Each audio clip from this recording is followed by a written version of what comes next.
Good morning प्रिय छात्रों।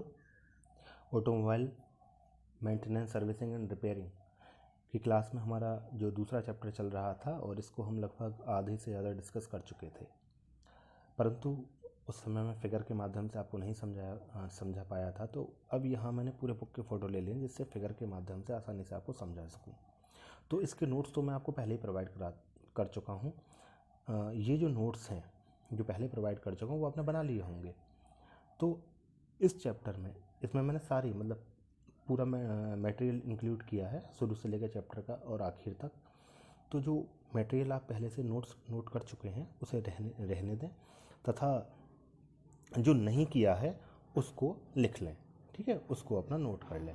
तो देखिए इसमें हम क्या क्या डिस्कस कर चुके हैं। सिलेंडर रिपेयरिंग की आवश्यकता क्या होती है, क्यों होती है, कैसे की जाती है, सिलेंडर घिसाव के लिए जिम्मेदार कारण क्या है, ये सारी चीज़ें हम डिस्कस कर चुके हैं। नोट्स भी प्रॉपर हैं, प्रॉपर तरीके से डिस्कस भी कर चुके हैं। सिलेंडर घिसाव क्या होता है ये भी आप देख चुके हैं। सिलेंडर की रिवोरिंग क्या होती है, रिवोरिंग के लिए कौन कौन से मेथड यूज़ किए जाते हैं, किन किन मशीनों पर रिवोरिंग की जाती है, रिवोरिंग की अधिकतम संख्या कितनी हो सकती है, और सिलेंडर रीसिल्विंग क्या होती है, रीसिल्विंग की आवश्यकता क्या होती है, सिलेंडर लाइनर का फिटमेंट किस प्रकार किया जाता है। यहाँ से आरंभ करते हैं, हालांकि ये हम डिस्कस कर चुके हैं, फिर भी यहाँ से आरंभ करते हैं क्योंकि यहाँ से समझाना है कुछ। तो फिटमेंट क्या है, मतलब लाइनर को सिलेंडर के अंदर फिट किया जाता है। अच्छा, लाइनर को सिलेंडर के अंदर फिट क्यों करते हैं, ताकि जो सिलेंडर है उसकी बियरिंग बच जाए। अगर देखिए सिलेंडर की बियरिंग होगी तो जो आपको सिलेंडर आएगा वो लगभग 2 या 3-4 हज़ार का आएगा, जबकि लाइनर मुश्किल से 300-400 रुपये का आ जाता है या 800 रुपये का आ जाएगा ज़्यादा से ज़्यादा। अब वो इंजन के साइज़ के ऊपर वेरी करता है, ठीक है। तो जो लाइनर है वो सस्ता पड़ जाएगा, लेकिन पूरा सिलेंडर ब्लॉक बदलना पड़ा तो वो बहुत ज़्यादा महंगा पड़ता है, इसलिए हम लाइनर लगाते हैं। दूसरा, क्योंकि लाइनर की सरफेस आप गुड सरफेस मेंटेन कर सकते हैं, तो लाइनर जो है हार्ड मटेरियल का बना होगा, है ना। जो सिलेंडर ब्लॉक है कास्ट आयरन का बना होता है, जबकि लाइनर जो है वो आप किसका, हाई कार्बन स्टील या carbon steel, high speed steel का बना सकते हैं, या किसी और एलॉय स्टील का बना सकते हैं, जिससे कि उसकी जो ड्यूरेबिलिटी है वो ज़्यादा होगी। तो उस ड्यूरेबिलिटी की वजह से ये काफ़ी समय बाद चेंज करना होगा, जबकि सिलेंडर जो है वो बहुत, अगर मानो सिलेंडर में आपने लाइनर नहीं लगाया तो सिलेंडर ब्लॉक घिस जाएगा, और वो बहुत तेज़ी, और क्योंकि कास्ट आयरन तो बहुत तेज़ी से घिसेगा, और बहुत तेज़ी से घिसने की वजह से तो जल्दी उसे मतलब उसको चेंज करना होगा, तो बहुत ज़्यादा मेंटेनेंस की कॉस्ट बढ़ जाएगी।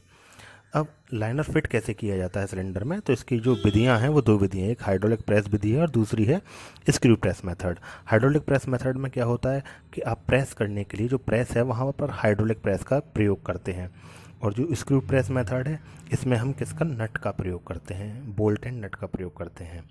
अब दोनों ही प्रेस में हम क्या करते हैं, जब सिलेंडर में लाइनर को लगाया जाता है तो सिलेंडर की जो बोरिंग सरफेस पे जिस पे आपने बोर किया है वहाँ पर आप ऑयल लगा देते हैं।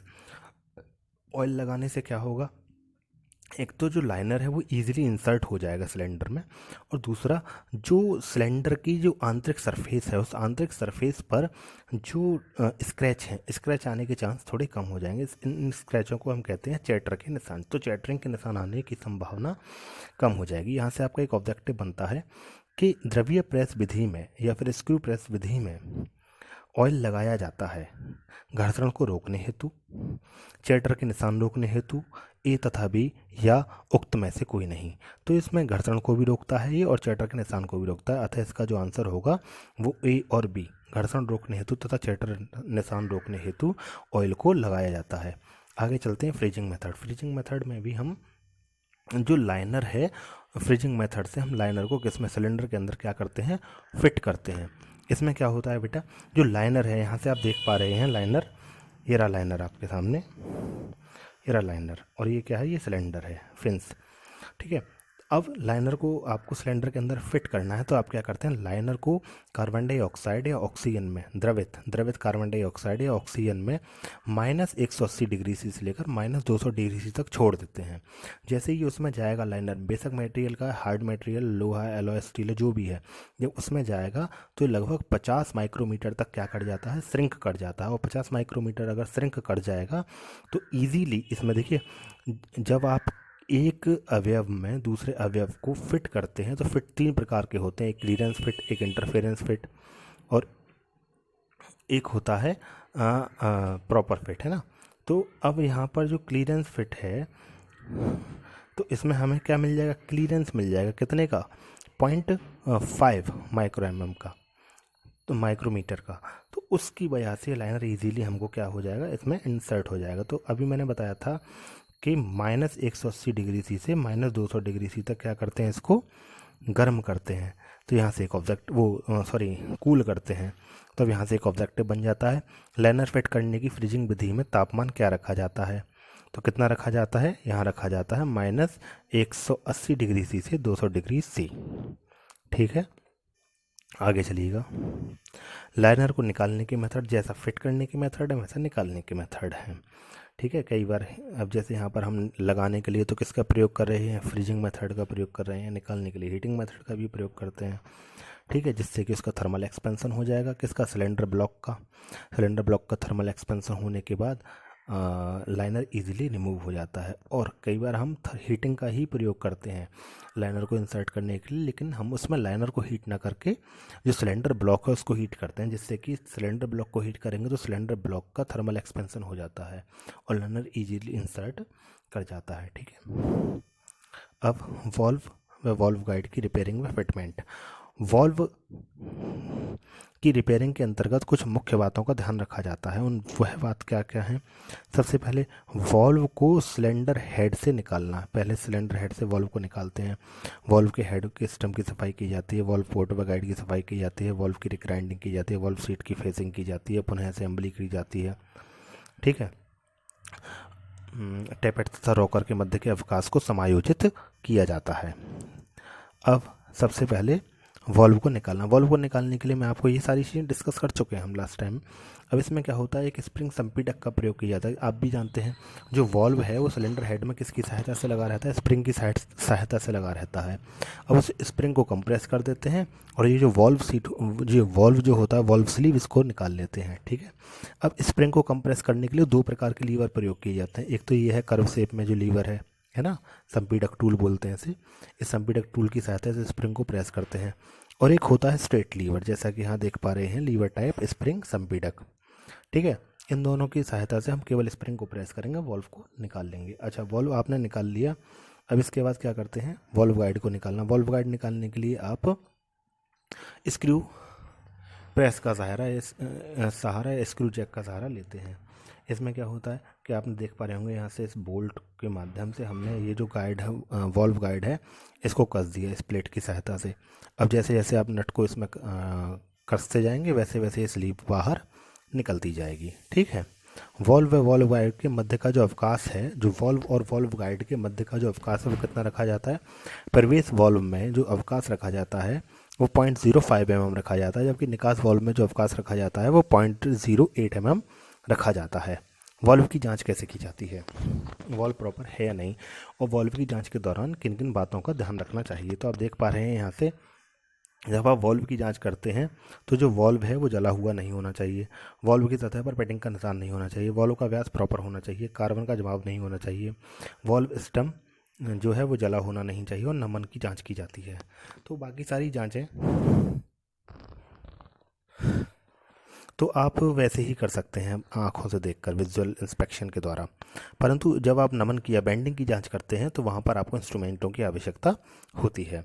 तो अब नमन की जांच कैसे की जाएगी, नमन की जांच करने के लिए आप इसको वॉल्व को एक वर्क इस पर सरफेस प्लेट पर रख देते हैं, सरफेस प्लेट पर एकदम स्ट्रेट फॉर्म में रखते हैं। ठीक है, अब एक डायल गेज लेते हैं, डायल गेज को डायल स्टैंड पर लगा के, ये स्टैंड होता है इस प्रकार से, इस स्टैंड पर हमने डायल गेज को लगा दिया और डायल गेज को इस पर मूव कराते हैं स्टैंड पर। ठीक है, जब मूव कराएंगे तो अगर इसमें डायल गेज में कोई भी डिफ्लेक्शन वो नहीं होता है, मतलब जो निडल है वो ज़ीरो से नहीं हटती है, तो मतलब डिफ्लेक्शन वो नहीं कर रही है, डिफ्लेक्शन नहीं होता है, तो जो वॉल्व है वह वॉल्व का जो लीवर है वह पूरा स्ट्रेट है। ठीक है, और यदि इस डिफ्लेक्शन होता है तो स्ट्रेट नहीं है, फिर हम इसको सही करेंगे, इसको चेंज करेंगे। ठीक है, अब यहाँ से एक क्वेश्चन बनता है, वॉल्व नमन जांच हेतु प्रयुक्त उपकरण है, स्लिप गेज का प्रयोग होता है, स्क्रू गेज का प्रयोग होता है, वर्नियर कैलिपर का प्रयोग होता है, डायल गेज का प्रयोग होता है। तो यहाँ से आपको क्या दिखाई दे रहा है, जो उपकरण प्रयोग हो रहे हैं वो वाइज ब्लॉक है ना, बेस ब्लॉक जो है, और सरफेस प्लेट और डायल गेज प्रयोग हो रहा है। तो इसमें ऑप्शन क्या है, डायल गेज। तो मतलब डायल गेज का प्रयोग होता है। ठीक है, आगे वॉल्व को पुनः फिट करना और फिर उस वॉल्व को पुनः फिट कर देते हैं किसमें, सिलेंडर ब्लॉक में। आगे यहाँ से आज का लेक्चर आपका स्टार्ट होता है। जो मुझे पढ़ाना था आज के लेक्चर में वो यहाँ से पढ़ाना था, कनेक्टिंग रोड की जांच करना। अब कनेक्टिंग रोड की जांच किन किन आधारों पर की जाती है, तो कनेक्टिंग रोड की जांच में दो मुख्य आधार हैं। एक तो हम बेंडिंग की जांच करते हैं, दूसरा ट्विस्टिंग की जांच करते हैं। अब जो बेंडिंग है, यह भी बेंडिंग की जांच भी कई प्रकार से की जाती है, अभी डिस्कस कर रहा हूँ, लेकिन उससे पहले हम ऑब्जेक्टिव देख लेते हैं। ऑब्जेक्टिव क्या है, कनेक्टिंग रोड में कनेक्टिंग रॉड की जांच की जाने की जांच, ये मैंने लिखा है, कनेक्टिंग रॉड में जांच की जाती है। किसके लिए की जाती है, बेंडिंग के लिए की जाती है, ट्विस्टिंग के लिए की जाती है, कोई नहीं की जाती है, या ए और बी की जाती है। तो देखिए कनेक्टिंग रॉड की जो नमन जांच है वो किसके लिए की जाती है, बेंडिंग के लिए भी की जाती है और ट्विस्टिंग के लिए भी की जाती है। अगला, जो हम बेंडिंग की जांच करते हैं वो किन किन आधारों पर करते हैं। जब बेंडिंग की जांच कर रहे होते हैं तो सबसे पहले तो हम देखते हैं साइड बेंडिंग तो नहीं है, दूसरा देखते हैं कर्व बेंडिंग या बेंडिंग तो नहीं है, तीसरा देखते हैं ट्विस्टिंग तो नहीं है। अब इनकी जांचों को कैसे करते हैं, ये जो आपको दिखाई दे रहा है ये तो है इसका बिगन और ये क्या है, स्मॉल एन। ठीक है, तो बिगन और स्मॉल एन में हम दोनों में एक मैंडल फंसा देते हैं। एक मैंडल तो बिगन में फंसा दी और एक स्मॉल एन में फंसा दी। अब हमें साइड नमन की जांच करनी है, तो साइड नमन की जांच करने के लिए इसको हम वी ब्लॉक में या फिर किसी स्टैंड पर इसको माउंट कर देंगे, इसको होल्ड कर लेंगे। होल्ड करने के बाद जो डायल गेज है उस डायल गेज को, ये जो यहाँ पर आपको स्मॉल एंड में जो मैंडल फंस रही है, इस मैंडल पर स्मॉल एन में जो मैंडल फंस रही है यहाँ पर डायल गेज को मूव कराते हैं। जैसे जहाँ पर बेंडिंग होगी वहाँ पर डायल गेज ज़्यादा डिफ्लेक्शन शो करेगा और जहाँ बेंडिंग नहीं होगी वहाँ कम डिफ्लेक्शन शो करेगा। तो इस प्रकार से डायल गेज के अंदर के डिफ्लेक्शन को नोट करते हैं। ठीक है, और यदि इसमें बेंडिंग होती है, साइड बेंडिंग है, तो उसको हम रिमूव करके पुनः इसकी जांच करते हैं। इसी प्रकार हम नमन की जांच करते हैं। तो नमन की जांच करने में दोनों सिरों में मैंडल फंसा के इसको हॉरिजॉन्टल रख देते हैं और फिर इसके ऊपर यहाँ साइड में इसका जो ये है लेवर है, कनेक्टिंग रॉड का जो लेवर है, इस लेवर पर हम डायल गेज को मूव कराते हैं इस प्रकार से, इस डायरेक्शन में या जिस डायरेक्शन में भी इसमें बेंडिंग है। अब यहाँ से डायल गेज के डिफ्लेक्शन को नोट करते हैं, यदि बेंडिंग होती है तो उस बेंडिंग को रिमूव करके पुनः जांच करते हैं। इसी प्रकार ट्विस्टिंग की जांच की जाती है। ट्विस्टिंग में दोनों एंडों में हमने क्या, मैंडल को फंसा लिया और मैंडल को फंसाने के बाद इसको जैसे ये रखा हुआ है ना, ऐसे यहीं पर हमने रखा और डायल गेज को कैसे लगाएंगे, स्मॉल एंड पर, ये डायल गेज को स्मॉल एंड पर लगाते हैं और फिर इसको मूव कराते हैं हॉरिजॉन्टल इस प्रकार से। तो जब मूव कराएंगे तो यहाँ से इसका इसको इंस्पेक्ट करेंगे, इसमें डिफ्लेक्शन नोट करेंगे। डायल गेज में डिफ्लेक्शन होने पर जितना भी डिफ्लेक्शन होगा उसके अकॉर्डिंग हम कोशिश करेंगे कि इसमें कोई भी डिफ्लेक्शन, मतलब इसको जो ट्विस्टिंग आ रही है इसको रिमूव करके पुनः इसकी जाँच करेंगे और तब तक इसको ऐसा करेंगे जब तक कि इसमें कोई भी डिफ्लेक्शन शो ना हो डायल गेज के अंदर। ठीक है, अगला ये देखिएगा, आप फिगर के माध्यम से देख सकते हैं किस किस प्रकार की बेंडिंग आ सकती है। तो इस प्रकार से ये दोनों फिगर आपको दिखाए गए हैं, सिलेंडर और कनेक्टिंग रॉड के। ठीक है, ये साइड नमन की जांच है जो मैंने अभी आपको बताई थी, स्टैंड में या बी ब्लॉक में लगाकर हम इसकी जांच कर रहे हैं। ये आपकी किसकी, ऐंठन की ट्विस्टिंग की जाँच है। ठीक है, यहाँ पर ये डायल गेज को लगा के, अब इसमें क्या होता है, कनेक्टिंग रॉड में ऐंठन की जाँच में निम्न उपकरण प्रयोग किए जाते हैं। ये एक ऑब्जेक्टिव है।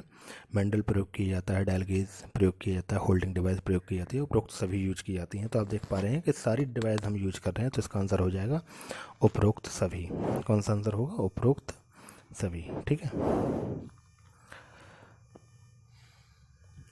कनेक्टिंग रॉड, अब क्या होगा, यदि हमें इसमें पाया जाता है कि हाँ कनेक्टिंग रॉड सही नहीं है तो हम इसको क्या करते हैं, पहले इसको सही करेंगे, फिर इसकी पुनः जांच करेंगे।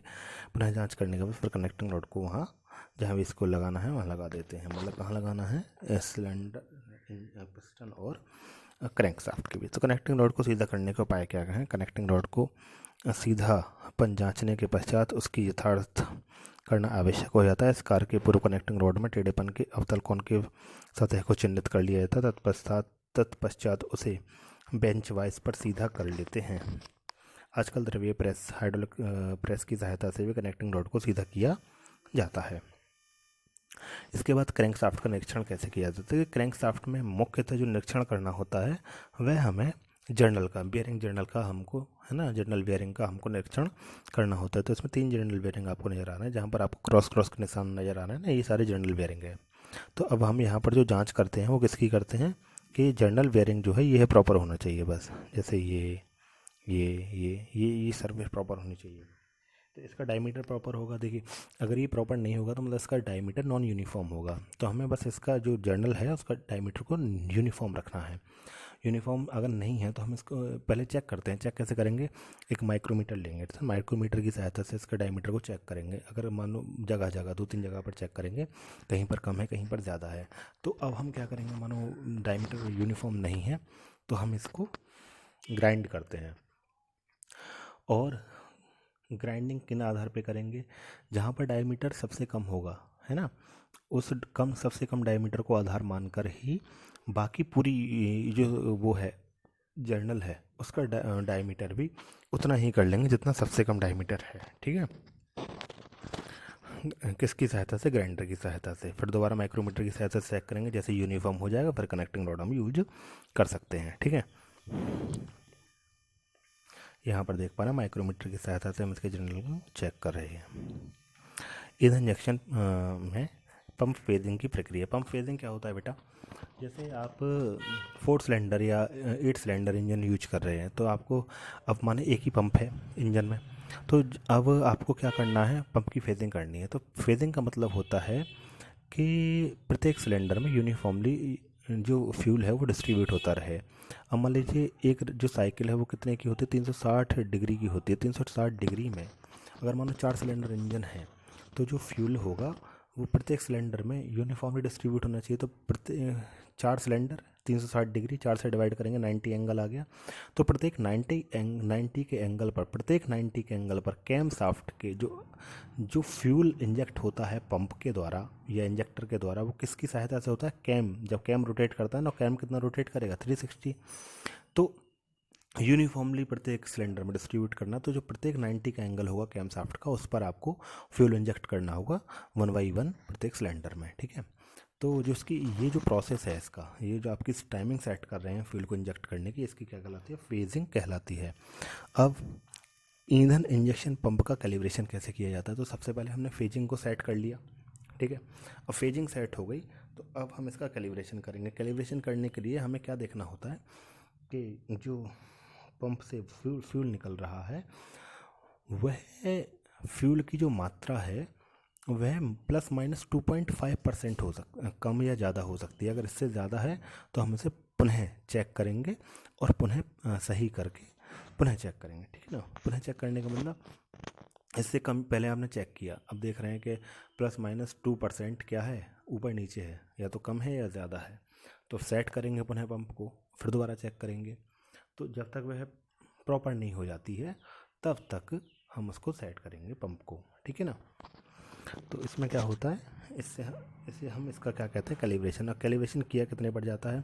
इंजन कार्य के लिए एक मापक मशीन का प्रयोग किया जाता है। पंप को मशीन पर रख दिया जाता है। अब इंजन को 1200 आरपीएम पर घुमाया जाता है। अब किसी निश्चित समय पर प्रत्येक पंप से निकलने वाले ईंधन की मात्रा ज्ञात कर ली जाती है। यदि विभिन्न पंपों से विसर्जन ±2% ±2.5% के अंदर है तो यह स्वीकार होगी, और यदि विचलन इससे अधिक है तो यह अस्वीकार होगा।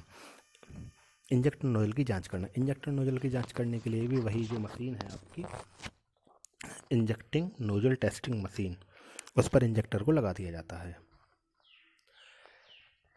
जो ये मशीन होती है इसमें एक लीवर लगा रहता है, फ्यूल टैंक रखा रहता है, डायल गेज लगा, सॉरी दाब गेज लगा रहता है ना, और एक संप रखा रहता है। इंजेक्टर को आप लगाते हैं इसमें, लीवर की सहायता से इसे प्रेस करते हैं। प्रेस करके देखते हैं कि जो दाब की रेंज है वो कितनी आ रही है। दाब की रेंज 150 kg पर सेंटीमीटर स्क्वायर आ रही है तो पंप प्रॉपर कार्य कर रही है।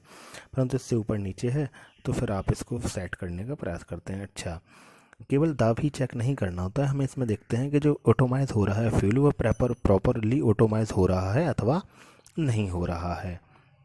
इसमें क्या क्या देखा जाता है देखिएगा। स्प्रे देखा जाता है, लीकेज टेस्ट किया जाता है। स्प्रे में क्या है बेटा? नोजल से निकलने वाला ईंधन सभी दिशाओं में समान दूरी तय करनी चाहिए तथा ईंधन के बारीक धुंध के रूप में फुहार के रूप में निकलना चाहिए। स्प्रे में तरल ईंधन की रेखा नहीं दिखनी चाहिए, मतलब ऑटोमाइज हो जाए कम्प्लीटली। ऑटोमाइज होने का मतलब है कि बिल्कुल एयर का और फ्यूल का मिक्सचर हो जाए, वहाँ पर लिक्विड फॉर्म में फ्यूल नहीं होना चाहिए। लीकेज टेस्ट कैसे करते हैं? अगर लीकेज होगा जो जो प्रेशर मिल रहा था वो आपको 150 केजी पर सेंटीमीटर स्क्वायर वह नहीं मिलेगा, ठीक है। तो आप उसके प्रेशर के लिए उसकी जांच करते हैं। अब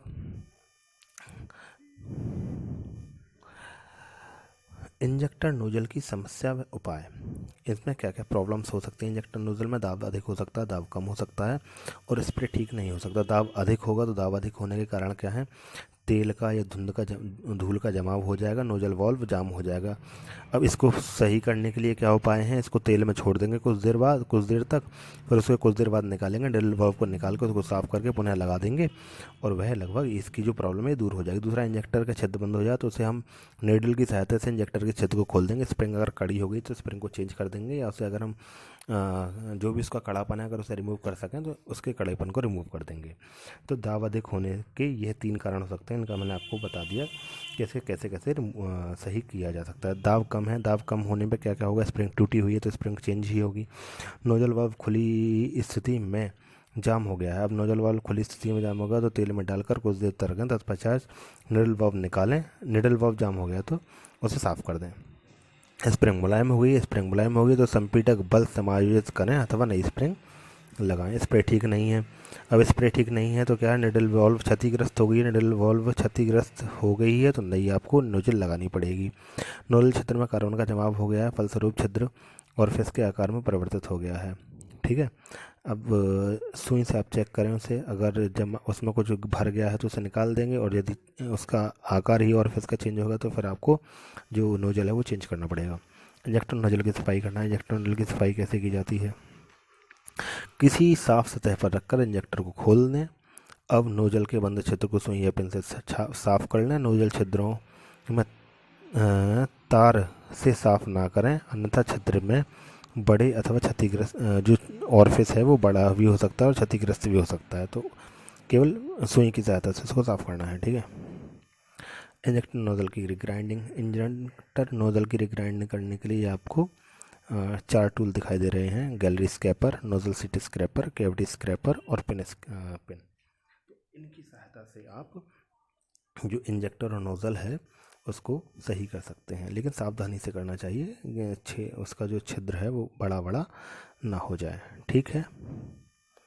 तो यहाँ तक के लिए आज का ये चैप्टर यहीं पर समाप्त होता है, और इसका सारांश है, आप इसे पढ़ सकते हैं, मैं PDF प्रोवाइड कर दूँगा। उसके बाद इसके ऑब्जेक्टिव भी मैं साथ के साथ कराता रहा हूँ। तो आज के लिए इतना ही, और बाकी नेक्स्ट चैप्टर नेक्स्ट डे पर, ठीक है। धन्यवाद।